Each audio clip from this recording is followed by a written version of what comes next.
ہمارے ذہنوں میں جو معیارات بیٹھے ہوئے ہیں وہ کیا ہے؟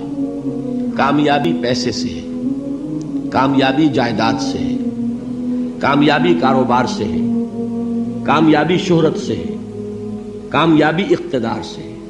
یہ معیارات ہیں. جو جتنا دولت مند اتنا کامیاب، جو جتنا مشہور اتنا کامیاب، جو جتنا پاپولر اتنا کامیاب، جو حکومت پر پہنچ گیا کامیاب، جس نے بڑا کاروبار جما لیا کامیاب، جس نے بہت جائیداد بنا لی کامیاب. یہی ہے اصل میں ساری بس کی گانٹھ. جو تصور کامیابی کا ہوگا اسی کے مطابق آپ کی بھاگ دوڑ ہوگی، اسی کے لیے جد و جہد ہوگی، اسی کے لیے توانائیاں صرف ہوں گی، اسی کے لیے دن رات کی مشقت ہوگی. یہ ہے اصل شے جس کی یہاں نفی ہو رہی ہے. کامیابی دولت سے نہیں، کامیابی شہرت سے نہیں، کامیابی اقتدار اور طاقت اور حکومت سے نہیں، بلکہ کامیابی ہے ایمان سے، عمل صالح سے، تواصی بالحق سے، تواصی بالصبر سے. آپ غور کیجئے اس نقطہ نظر کا، اس ایٹیچیوڈ کا، یہ جو مینٹل ایٹیچیوڈ ہے اس کا بدل جانا ہی انسانی شخصیت کے اندر انقلاب برپا کرے گا. اب آپ کا نتیجہ کیا نکلا؟ اگر تو دولت سے کامیابی ہوتی تو قارون بہت کامیاب تھا، اگر حکومت سے کامیابی ہوتی تو فرعون اور نمرود بہت کامیاب تھے. کامیابی ان سے نہیں ہے. کامیابی انسان دولت میں قارون کی دولت تک پہنچ جائے اور دنیا میں دبدبہ اور اقتدار اور سلطنت اور حکومت کے اعتبار سے وہ نمرود اور فرعون کا مقام حاصل کر لے، وہ ناکام ہے، خائب ہے، خاسر ہے، برباد ہے. اور ابو ذر غفاری کامیاب ہے، چاہے ان کے پاس کچھ نہیں تھا، جھونپڑی تک نہیں تھی، کوئی گھر نہیں تھا.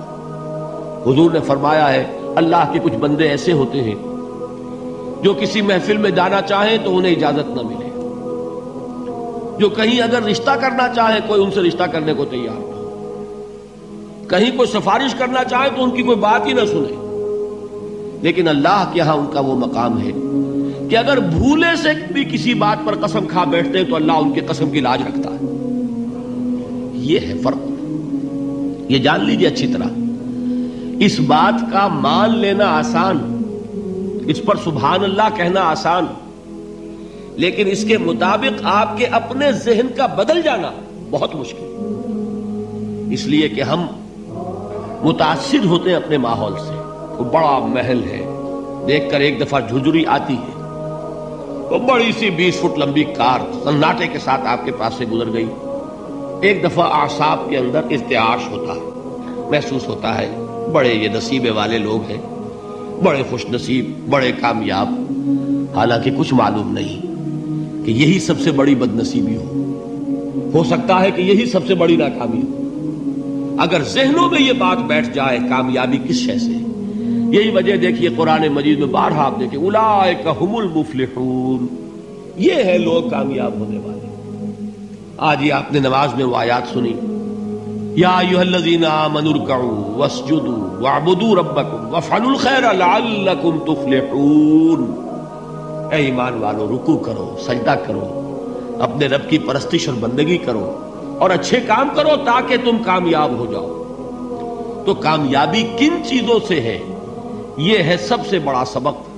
یہ ہمارے دل میں اگر بات بیٹھ جائے، ٹھک جائے، تو زندگی بدل جائے گی. صبح و شام بدل جائیں گے، نقشے بدل جائیں گے، بھاگ دوڑ کا رنگ بدل جائے گا، ویلیو سٹرکچر بدل جائے گا.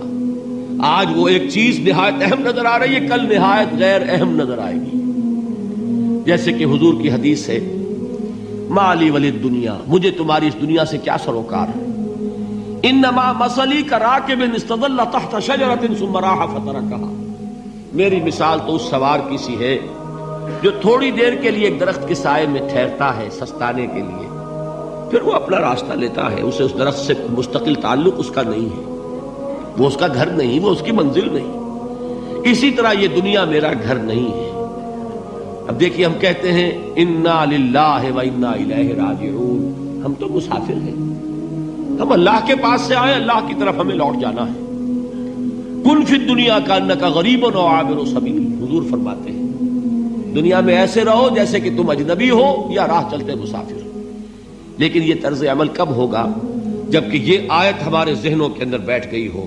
والعصر ان الانسان لفی خسر الا الذین آمنوا وعملوا الصالحات وتواصوا بالحق وتواصوا بالصبر.